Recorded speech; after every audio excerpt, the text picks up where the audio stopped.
ராகவன் இல்லை ஒரு நிமிடம். அஸ்வத் நண்பன் பகைவனெல்லாம் பிஸ்னஸ் உள்ளே நுழைக்கக்கூடாது. பாலா சார் அஸ்வத்துக்கு கொடுத்துடுங்க. அவனுக்கு எல்லா விதத்திலும் நான் உதவியாக இருக்கேன். மைத்ரே நண்பர்களுக்குள் விட்டு கொடுத்துக்கணும். பாலா நீ சொல்வது தான் சரி. அவனுக்கு துணையாக இரு. பிரசன்னா சார் பாலா உங்கள் 2 பேரும் பெருந்தன்மைக்கு பெரிய வணக்கம். எனக்கு உங்களை ரொம்ப பிடிச்சிருக்கு. ஒன்று பண்ணலாம். 2 பேரும் சேர்ந்து வேலை செய்யுங்க. ராகவன் முகம் சுருங்கியது. தானே 100 கோடி அடிக்கலாம் என்று பார்த்தார். ஆனால் இப்போது பிரித்து கொள்ள வேண்டியதாக போனது. ராகவன் மனம் இல்லாமல் சார் நாங்கள் சேர்ந்து வேலை செய்கிறோம். ஆனால் முதலீடு எல்லாம் நான் பார்த்து கொள்கிறேன் சார். 85/15. மைத்ரேயன் பாலா நீயே முடிவு செய்.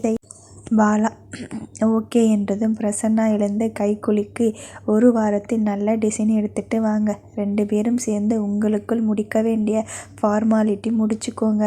டாக்குமெண்ட் எடுத்துக்கிட்டு வாங்க என்றதும் அனைவரும் கிளம்பி சென்றனர்.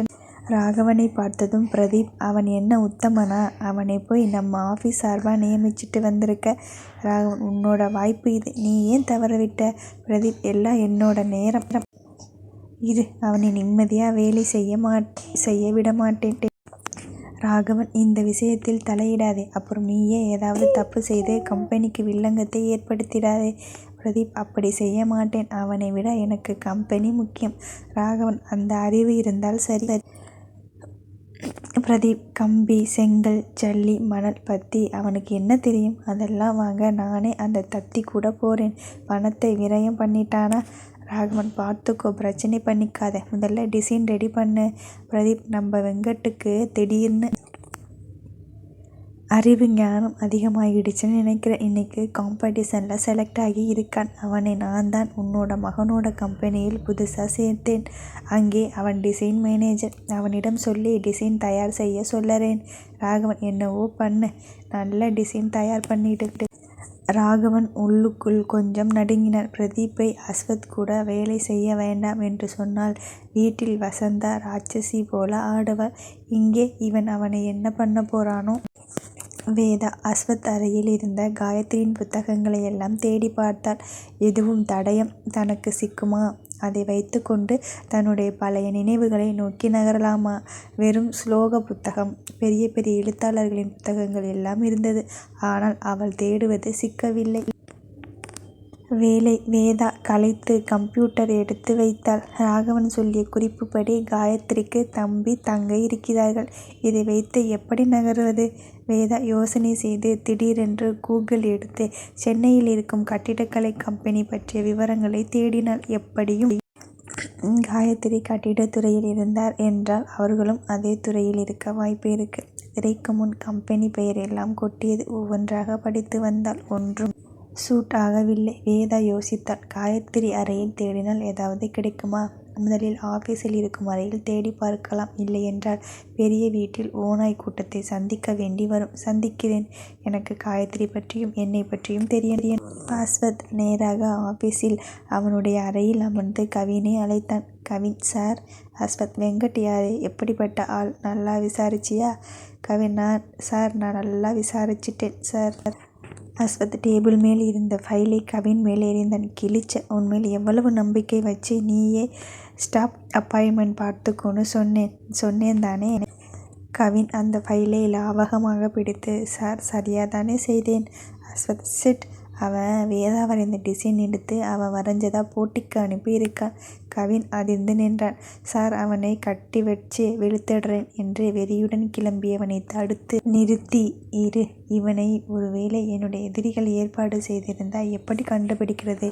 அவனை கண்காணி. கவின் ஃபைலால் தலையில் அடித்து கொண்டான். மன்னிச்சிடுங்க சார், தப்பு பண்ணிட்டேன். இப்போ மறுபடியும் எல்லோருடைய பின்னணியையும் சோதிச்சு பார்த்துடுறேன். அஸ்வத் கவனமாக இருக்கணும்டா. நம்ம அமெரிக்கன் கம்பெனி மாதிரி இல்லை. இதில் எனக்கு எதிரிகள் அதிகம். நேற்று நான் ஆஃபீஸ் வரலையே. ஏன் தெரியுமா? எதிரிகள் அட்டாக் ஆரம்பிச்சிட்டாங்க. ஜாக்கிரதை. அவர்களுடைய முதல் டார்கெட் வேதா. கவின் புரியுது சார் என்று சொல்லி வெளியேறினான். அஸ்வத் வீட்டிற்கு வந்தான். வேதா நன்றாக தூங்கிக் கொண்டிருந்தாள். அவள் நெற்றியில் அழுத்தி முத்தமிட்டான். கண் விழித்தவள் அப்படியே அவனை இழுத்து கட்டி கொண்டான். அஸ்வத் மதிய மாத்திரை சாப்பிட்டியா? வேதா அதுக்கு தான் ரன்னிங் கமெண்ட் கொடுத்தீங்களே. அஸ்வத் எப்பவும் என்னுடைய முயல் குட்டிக்கு சலிப்பு தான். வேதா நான் நாளைக்கு ஆஃபீஸ் சொல்லி முடிக்கும் முன் அஸ்வத் அவளை விட்டு விலகி ரெஸ்ட் எடுத்துக்கோ. வேதா வர வர நீங்கள் ரொம்ப கடுமையாக நடந்துக்கிறீங்க. அஸ்வத் உன்னோட உடம்பு விஷயத்தில் அப்படிதான். வேதா நான் நல்லா இருக்கேன். இன்னைக்கு முழுசும் போர். நாளைக்கு ஆஃபீஸ் வருவேனா? அத்தானுக்கு காஃபி போட்டு கொடுப்பேனா? அஸ்வத் நான் கேட்கும்போதே கிஸ் பண்ணுவியா? வேதா ஆஃபீஸ்லையா? யாராவது பார்த்தா தப்பாக போயிடும். அஸ்வத் அப்போ ஆஃபீஸ் வர வேண்டாம். வேதா சரி சரி கிஸ் பண்ணுறேன். அஸ்வத் சரி நானே தான் கூட்டிகிட்டு போவேன். வேதா நீங்கள் ரொம்ப அடம் பண்ணுறீங்க. அஸ்வத் மேலும் பேசாமல் எழுந்தான். சரி நீங்களே கூட்டிகிட்டு போங்க என்றாள் Veda. Ashwath that's good girl என்று அவள் மூக்கில் தட்டினான். மறுநாள் அஸ்வத்துடன் ஆஃபீஸ் வந்தவள் ரிசப்ஷனுக்கு சென்று தன்னுடைய சீட்டில் அமர்ந்தாள். வித்யா அவளுக்கு நெருக்கமாக வந்து, முந்தா நாள் லீவு போட்ட இல்லை நம்ம எம்டி காச் மூச், உன்கிட்ட ஏதோ முக்கிய வேலை இருந்திருக்கும் போல இருக்கு. நேற்று அவரே வரலை. வேதா அப்படியா? வித்யா உனக்கு மட்டும் லீவு சாங்ஷன் அவர் தான் செய்வாராம். வேதா திடுக்கிட்டாள். ஏன்? வித்யா முக்கியமான டாக்குமெண்ட் வேலை இருந்திருக்கும் போல இருக்கு. எதுக்கும் எம்டி வந்ததும் நீ உள்ளே போய் பாரு. எதுவும் யோசிக்காமல் காலில் விழுந்துட்டு வேதா 2 பேரும் சேர்ந்துதான் வந்தோம் என்று நினைத்து கொண்டு காலில் விழுவதை பற்றி சொன்னதும் கழுக்கென்று சிரித்து சரி என்றாள். வித்யா விளையாட்டுக்கு சொல்லலை, நிஜம்தான். சிறிது நேரத்தில் ஃபோன் அடிக்க வித்யா பதற்றத்துடன் வேதா எம்டி தான் லைன் என்று எடுத்து காதில் வைத்தாள்.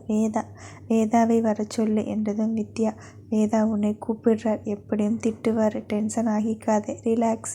வேதா அவர் திட்ட லட்சணம் தெரியும் என்று நினைத்து கொண்டு சரி என்கிறேன். அஸ்வத் அறையை நோக்கி சென்றாள். கதவை திறந்து உள்ளே போக அஸ்வத் இன்னைக்கு டீல் என்ன? வேதா கொஞ்சம் திமிராக என்ன? எனக்கு ஒன்றும் ஞாபகம் இல்லையே. அஸ்வத் அப்படியா என்று அவளை நெருங்கி வேதா வேண்டாம், யாராவது கதவை திறந்துக்கிட்டு உள்ளே வந்துடுவாங்க. அஸ்வத் யாரும் வரமாட்டாங்க. இந்த ரூம்குள் நீ அல்லது கவின் 2 பேர் தான் வர முடியும். வேதா இப்போதானே வீட்டில் முத்தம் கொடுத்தேன், அதுக்குள்ளே வேணுமா? அஸ்வத் 24/7 வேணும். வேதா அநியாயம் பண்ணாதீங்க என்றவளை இழுத்து அவள் உதட்டை கவினான்.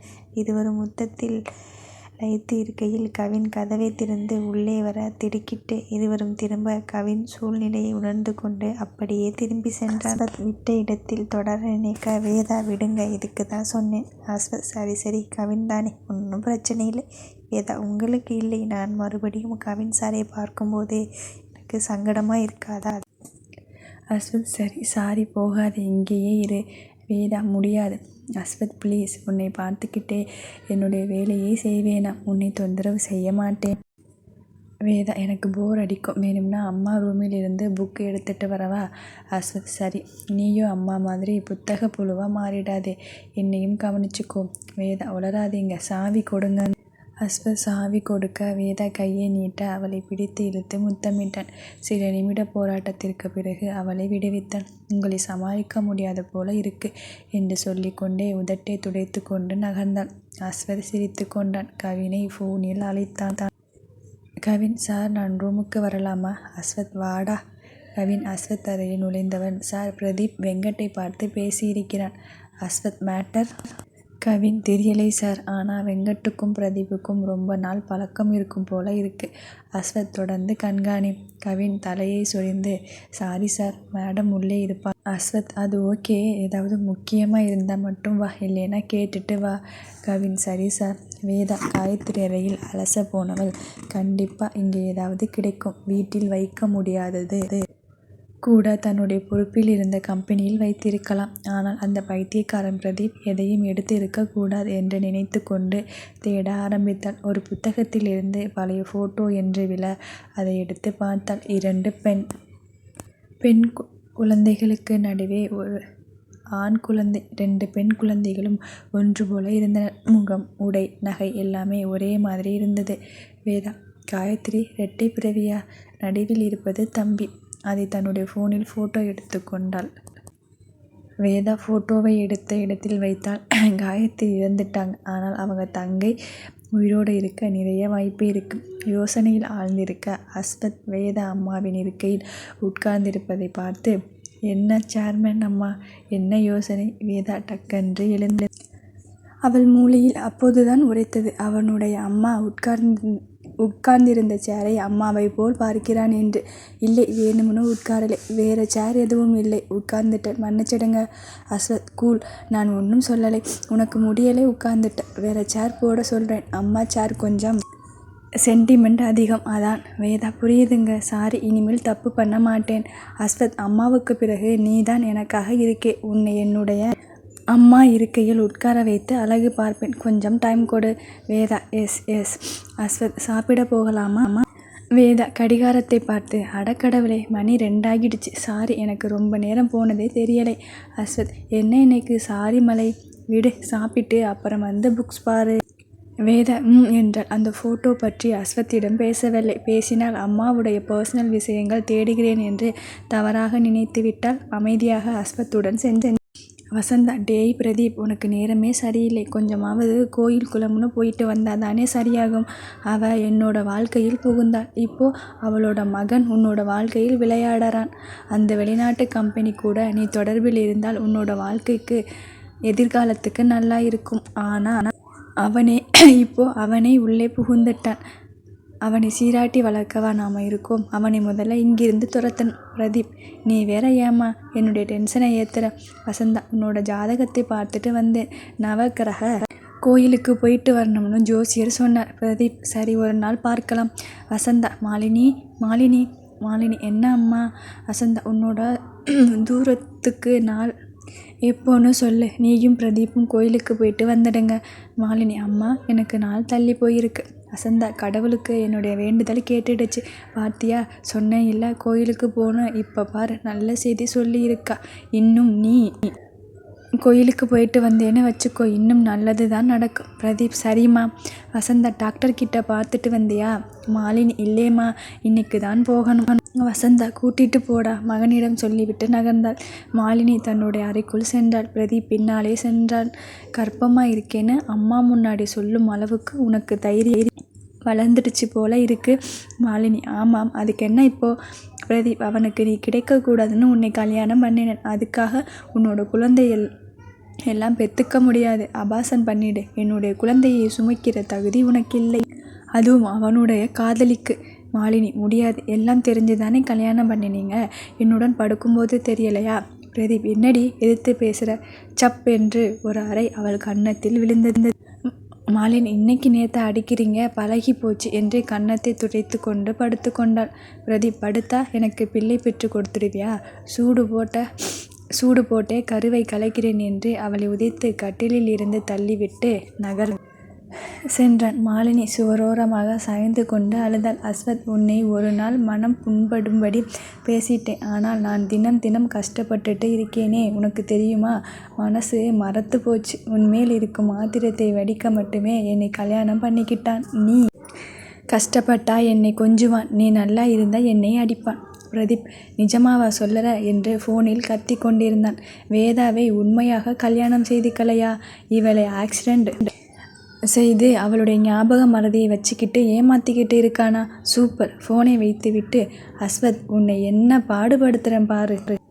ஃபோன் எடுத்தான். அஸ்வத்துக்கு டயல் செய்தான். அஸ்வத் ஆஃபீஸில் வேலையில் இருந்தவன் இவனுடைய ஃபோன் நம்பர் டிஸ்பிளே வருவதை பார்த்து தலையில் கை வைத்து கொண்டான். கண்டிப்பாக ராகவன் ப்ராஜெக்ட் பற்றி பேசியிருப்பார், அதுக்கு இவன் எப்படி தலையிடலாம்னு மண்டையை உடச்சிக்கிட்டு யோசித்து இப்போ ஏதோ யோசனை கிடைச்சிருக்கும் கூப்பிட்றான். வேண்டாம், ஃபோனை எடுத்து பேசினால் இன்னைக்கு மூட் அப்செட் ஆகிடும் என்று யோசித்து ஃபோனை எடுக்காமல் விட்டான். பிரதீப், ஃபோனை எடுக்கலைன்னா என்னிடம் இருந்து தப்பிக்க முடியுமா? சீக்கிரம் என்னிடம் மாட்ட போகிற. உன்னிடம் கொடுத்த கம்பெனியை திரும்பி வாங்க நான் என்ன வேணும்னாலும் செய்வேன்.